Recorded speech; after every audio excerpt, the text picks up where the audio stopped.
রাসূল যখন জিহাদের জন্য ডাক দিছে, ওনার সন্তানরা 4 সন্তান লাব্বাইক বলে জিহাদের জন্য তৈরি হয়ে গেছে। আমর ইবনে জামু স্ত্রীকে কানে কানে যায় কয়, এরে বউ, আমি একটু জিহাদে যাইতে চাই, যুদ্ধে যাইতে চাই। আল্লাহু আকবার। হাঁটতে পারে না, উনি যুদ্ধে যাবে। স্ত্রী তো আরো স্ত্রী, সাহাবায়ে কেরামের স্ত্রী, ঈমানওয়ালা স্ত্রী। ওনারা চাইতেন ওনাদের স্ত্রীরা, ওনাদের স্বামীরা ইসলামের জন্য জীবনটা ব্যয় করে দেখ, স্বামীরা জিহাদ করতে করতে শহীদ হয়ে যাক, উনি হবে শহীদের স্ত্রী। ছেলেরা জিহাদ করতে করতে শহীদ হয়ে যাক, উনি হবে শহীদের মা। আর আমাদের বউরা মাশাআল্লাহ, যদি কই 3 দিনের জন্য তাবলিগে যাইব, কইব কোনো দরকার নাই। আজ যদি কই 3 বছরের জন্য বিদেশে যাইব, কইব কোন দিন যাইবা, তাড়াতাড়ি জোনা কাখাদার কোড়া। কয় কি কয় না? জোরাখন কয় কি কয় না? দুনিয়ার লাভ চিনছে, আখিরাতের লাভ চিনে নাই। আল্লাহ কবুল করুক। আবার কিছু কিছু ফিতনাবাজ, ফতুয়াবাজ আছে, ওরা ফতুয়া দেয় তাবলিগালরা যে 3 চিল্লা 4 চিল্লা দি হইতা বোর খবর কে লয়, বকন্ডে জানানো যায় এখানের খবর কে লয়। এরে খোদার কাড়া, তাবলিগওয়ালারা আল্লাহর পথে গেছে, ওখানে বৈশা বৈশা দোয়া করতেছে, এখানে আল্লাহই হেফাজত করবে। জোরকন কথা ঠিক কিনা? তাবলিগওয়ালারা 3 চিল্লার জন্য গেছে। তুমি প্রশ্ন তোলো, তোমার বাড়ির পাশে আব্দুর রহিমা যে আজকে 10 বছরের জন্য আমেরিকা গেছে, এখনো আসে না, ওর বড় ব্যাপারে তোমাদের কোনো কথা নাই। তলে তলে টেম্পু চালাও, হ্যাঁ ঠিক কিনা? বিত্তে বিত্তে টেম্পু চালা, আন্দাজি গেলে কো হরতাল, বিত্তে বিত্তে ওরস করে, আন্দাজি গেলে কো মাহফিল। জোরে কোন কথা ঠিক কিনা? এমন লোক আছে না নাই? আল্লাহ হেফাজত করুক। জোরে কোন আমিন। তো আমর ইবনে জামুহ রাদিয়াল্লাহু তাআলা আনহু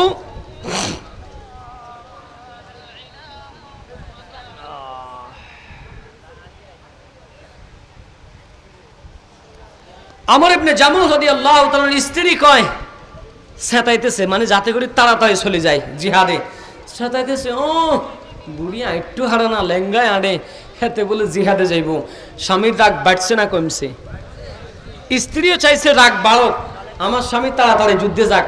রাগ গেছে বাড়ি, চলে গেছে নবীজির দরবারে, পয়গম্বর অনুমতি দেন, আমার ছেলেরা জিহাদে যাবে, আমিও জিহাদে যেতে চাই। কমিয়া কি দরকার, তুমি তো জিহাদে যাওয়া লাগবে না, তোমার ছেলেরা যাইতেছে মাশাআল্লাহ, তুমি এক অসুস্থ মানুষ, কোনো দরকার নাই। হুজুর, আমার ছেলেরা জান্নাতে যাবে, আমি বসে থাকবো, হতে পারে না, আমিও জান্নাতে যেতে চাই। সুবহানাল্লাহ, একটু জোরে কর না। অনুমতি দিয়া দিছে। বাড়িতে আইসা স্ত্রীকে বলতেছে, বিবি সব গোছায়া দে, তোর বাড়ি দিয়া দে, আমি যাচ্ছি আমার মালিকের রাস্তায় জিহাদ করার জন্য। যাওয়ার সময় একটা দোয়া করছে, আল্লাহুম্মা লা তারুদ্দানি ইলা আহলি, আল্লাহ পরিবারের কাছে আমারে আর ফিরে আনিও না। সুবহানাল্লাহ বলেন। জিহাদের ময়দানে চলে গেছেন, যুদ্ধ করতে করতে পঙ্গু পাওনিয়াও বীর বিক্রমে যুদ্ধ করে, যুদ্ধ যখন শেষ হয়েছে, দেখে আমর ইবনে জামুহ এবং তার একটা ছেলে শাহাদাতের অমীয় সুদা পান করেছে, শাহাদাত অর্জন করেছে। খবর আসলো আমর ইবনে জামুহ স্ত্রীর কাছে খবর আসলো, তোমার সন্তান আর স্বামী শহীদ হয়েছেন। ঘোড়ার পিঠে লাশ উঠাইতেছেন, স্বামী আর শহীদ সন্তানের লাশ নিয়ে বাড়ির দিকে যাবেন।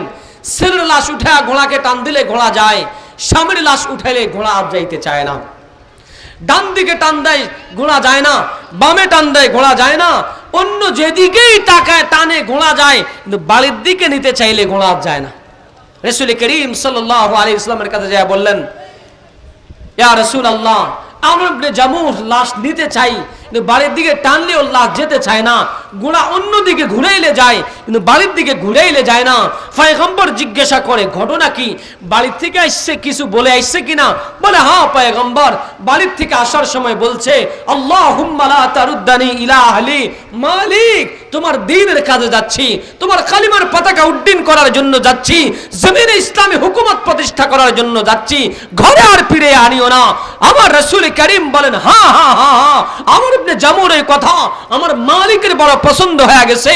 কলিজা উজাড় করে দিয়ে বলছে, আমার মালিককে ভালোবাসা, এজন্য আমার মালিক আমর ইবনে জামুকে ইসলামের জন্য কবুল করে নিয়েছে। বাড়িতে ওর লাশও যাবে না, এখানেই তাকে দাফন করে ফেলো। মেরে ভাই দোস্ত বুজুর্গ, আমর ইবনে জামুহ যেভাবে তার মালিককে সিনা টান টান করে বলছে, মালিক আমার ইসলামের জন্য কবুল করে নাও, আমি এই ময়দান থেকে একজন আমর ইবনে জামুহ চাই, যিনি খোঁড়া পাও নিয়ে ইসলামের জন্য জীবন দিয়েছেন।